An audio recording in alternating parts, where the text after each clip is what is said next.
What did she say? She was very affected by the way you treated her. And that matters because? Did you ever tell her you love her? And that matters because? Never. I don't know if I can believe Sarper when he tells me he did not tell this woman that he loved her. First of all, the way that he reacted right away is really alarming to me. I texted you that I love you. And how does this affect you if he did or did not? I mean, she's from the past, right? And you're the present, correct? Okay. But not like that, you know? I love to being with you, kind of it is. And then when I came to visit you for a week on my second trip here, you said, now this is real. Seemed like somebody that had any reason. I'm not being funny, but like, why would someone think that their relationship with you is genuine after you only being there for the very first time? You're there for the first time, you've met up with him, you've hooked up with him on your first trip there, probably doesn't have a clue that if he's ever going to see you again because you're literally going to another country. So of course, that makes all the sense in the world. If you chose to only want to be with him and to not want to be with nobody else after your first trip, that is entirely up to you and that is perfect. But if he's thinking, listen, I don't know if she's coming back because she's all the way in the States, man, let me just continue to do my thing, then let him do it. Because as far as I'm concerned, at that time of you two meeting for the first time to the second time, clearly you wasn't official. But hey, some people just love to create their own problems. To make this up, and she seemed Why? sincere, wanting to warn me. But I'm feeling doubt, I'm feeling afraid. If you're feeling doubt, you're feeling afraid, then why did you pack up your whole life or pack up the majority of your life to move to Turkey to be with a man that you were unsure about? People wouldn't move country for somebody if they were unsure about it. People wouldn't leave their kid behind if they were unsure about it. Especially somebody who says that they want to show a positive relationship in front of their child. Not doing very well with your words, are you now? Own up to his mistakes. He does not have the type of character that I need in a man. Own up to his mistakes. Hold on a minute. So you want him to own up to mistakes that he made before you existed. You know what's funny about that? Let's say, for example, he's with you and he's giving you problems, and then you speak to his ex because clearly you have issues, and she tells you that he was giving the same problems. Fair enough, you know he has not learned from his mistakes. But if you're speaking to his ex and she's telling you things that he has not done to you, that tells you that clearly he values you. And that tells you that clearly he has learned from his mistakes as well. That's all you need. But hey, some people just want to cause themselves problems. Progression I have made for you. A lot of. I see it. Always is telling me he's changed his whole life for me, and I do believe that. Back into his old ways. He would know that he can. I see that in him. I just hope that this is not a huge mistake that I'm making. The only mistake you're making is basically causing problems that don't exist. Going out your way to speak to an ex for what reason? Going out your way to find out whether or not he told other women that he loves them or not for what reason? Going out of your way to literally potentially believe what another woman says who's a complete stranger to you for what? If you're with the man, you should be with him because you trust him and because you believe him, not because you have doubts and because you're afraid enough that you have to go and speak to an ex. That makes you look very, very unhinged. That is a massive red flag for yourself, let alone for your relationship with him. If you wanted to work, focus on your relationship, not anything that's happened beforehand. Unless the things he's doing now are things he did in the past. That can be different. It can be. Nonetheless, though, let's move on to the next couple with this pointless woman. Pernah janji kepengen bahasa Indonesia? Tidak. Masih ingat? You remember that you Yeah, promised? I do. Yeah. Tahun yang lalu.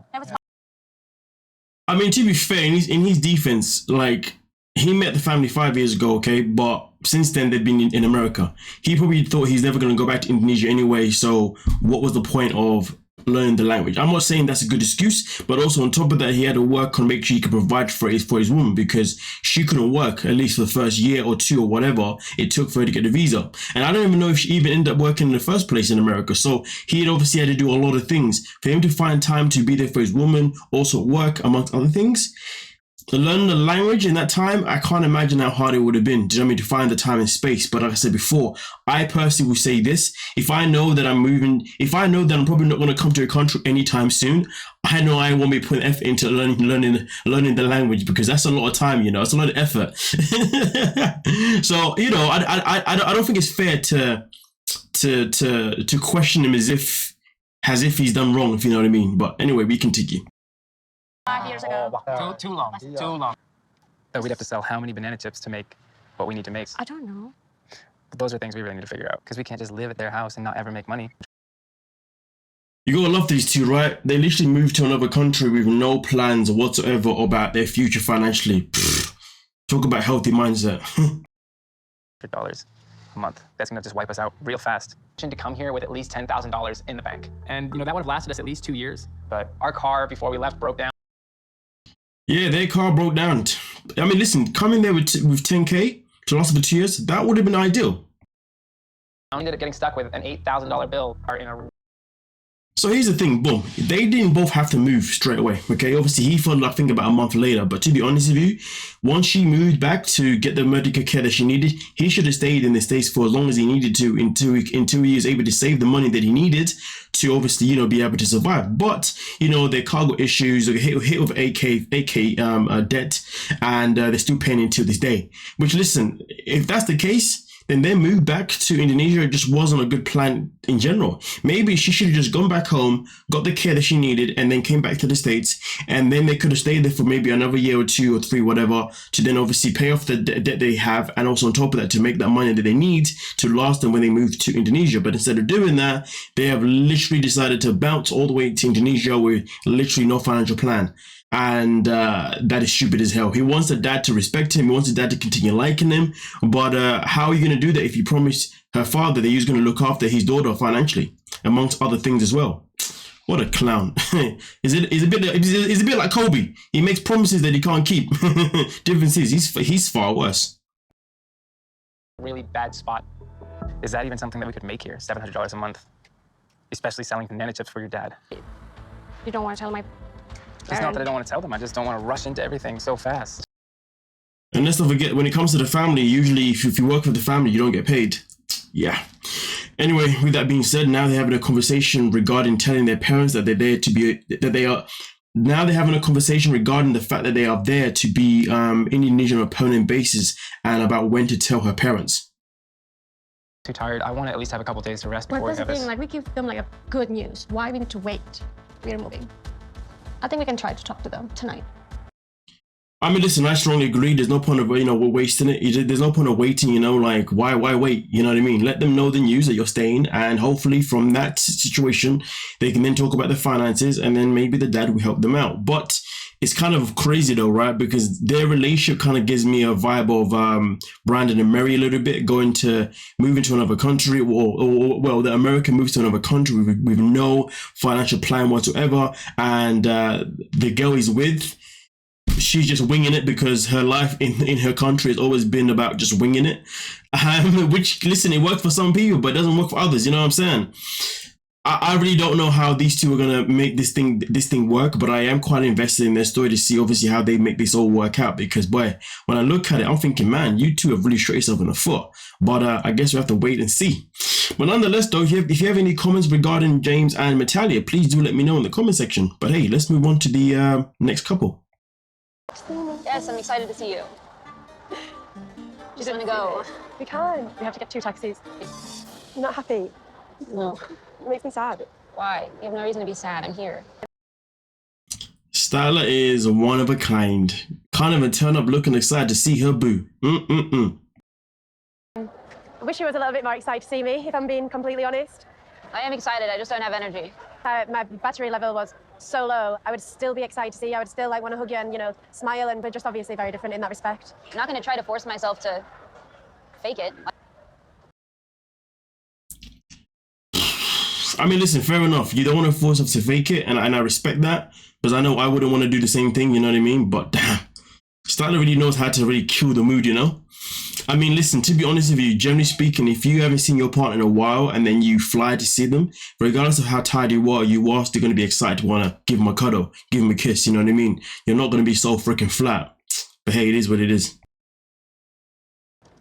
Just be super excited and super bubbly, but I think it makes not when I'm terrified and uncomfortable. I'm not like, yay, I'm like, holy what if I Get in it and go. In my eyes, she doesn't really have anything to worry about. I mean, that's the problem though, isn't it? Obviously, because Statler is an overthinker and obviously she's got things going on with herself, that's something that's always going to be a thing. I do feel like Dempsey should probably be a bit more considerate to the fact that Statler does have autism and XYZ, so therefore her processing is going to be, you know, slightly more different to how her process is going to be. So I do understand it to a certain degree, but Statler definitely, in my opinion, overdoes it on purpose at times, in my opinion, personally. I feel like she's just one of those people who's like, take me as I am and that's it. I don't really care about trying to compromise or trying to dumb it down or try to even improve myself. Just accept me the way I am and that's it. It's very dull. It's very sad. It's very draining. It's very negative. This is how she's acting on day one. I really don't know if we're going to work. On your own. Don't let me take it from me. I'm not in charge of your happiness. You're in charge of your happiness. Let me be in charge of my misery. Let me be in charge of my misery. That is a crazy line. Crazy line. Damn, if I had that line, I'll be like, oh, you want me to leave you to be in your misery. You don't want me to be here to try and uplift you. Oh, okay, cool. So you want to sit in your misery. All right, cool. So you like a negative. All right, you know what? With that being said, I'm going to leave you and your misery together, and we shall see you never again. I'm out. Because we ain't tolerating that type of negative energy. That energy sucks. Absolutely sucks. But hey, this is Statler we're dealing with, you know, somebody who only sees what Statler wants to see. And it's hella sad. It is hella sad.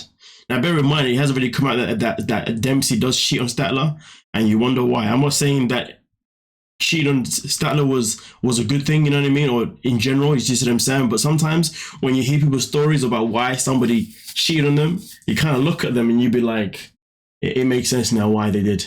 It really does make sense now why they did. It's because you're so freaking negative, you know, like dull and just ugh. But nonetheless, though, let's move on to the last couple. I would ask you, like, can we video call? You know, can I see who you play with? And when you would say no, I'd be jealous. But honey, sometimes you hurt words to me. Is I'm love you, is fit love you. I mean, it's kind of crazy though, you know, that she can say I love you and he says no, you're not. Like, well, listen, let's go back for a second. So it is known in this episode that Josh has insecurities, and something that we've known already before anyway. But for him to say things that hurt his woman because of the insecurities, that is not allowed, that is not acceptable, that is absolutely grotesque. No. Oh, fake. Fake, yeah. A lot times hurts me. 下一的时候，他就极度的不安全感。 他就会说我是跟男人在一起啊，把老。 Oh, when I feel ignored, sometimes I will say, I know you love me, but you're not in love with me. How can you tell someone that though? Bro, you need to work on that. You can't tell someone that. That's ridiculous. You know, unless you're about to have a breakup. I guess it's kind of different. I don't think you never. That is a fear I have. I do fear one day, you know, if you left me, I don't want to ever feel you'll abandon me. I mean, listen, a lot of us have abandonment issues, but we should never put that pressure on somebody else. We can't say to somebody, hey, because I have abandonment issues, I fear that you're going to leave me. Well, I mean, that doesn't do anything. That's just putting pressure on somebody. Do you see what I'm saying? You know, ideally, here's the thing, whether we have abandonment issues or not, we have to love, you know, people with abandonment issues, I'll say this, the most important thing that you need to do before you invite someone in your life is love yourself first. The moment that you know that you're happy being with yourself and you love yourself, even if people continuously abandon you, you won't be hurt as much anymore because at least you know you've got your back. But if you're not healing and you're using that as a weapon to, and you're using it in a way that just isn't positive, that's not benefiting you, is it now? That's just making it worse. So what he needs to do is learn to love himself, and therefore he can protect himself from his abandonment issues to a certain degree. But anyway, it is what it is. Apart does cause doubts, and I get frustrated easily. She's not in love with me. But we are together now. I'm so happy you are my husband. But you know.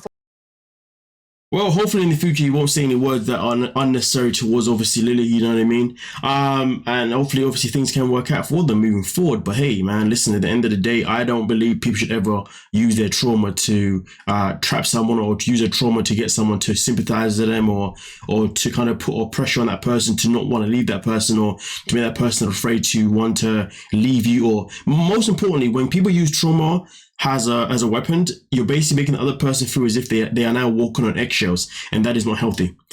Heal yourself before you find someone. Learn to love yourself before you decide to let someone in. And that's the grand scheme, because at the end of the day, trying to fill in that void of insecurities or that void of abandonment issues by hopefully having someone in your life that's never going to leave you, that's never going to fix you, because you're still going to be paranoid that they're going to leave you one day. Anytime you do a mistake, you're going to be like, oh my God, I hope they don't leave me. So the moment that you learn to love yourself and you love your own space is the moment that you're able to really allow someone to love you properly, and you can love them too without being so stressed about the fact that they may leave you. But nonetheless though, let me know your thoughts, let me know your opinions, and we can talk about it. Don't forget to like, subscribe, and of course, peace.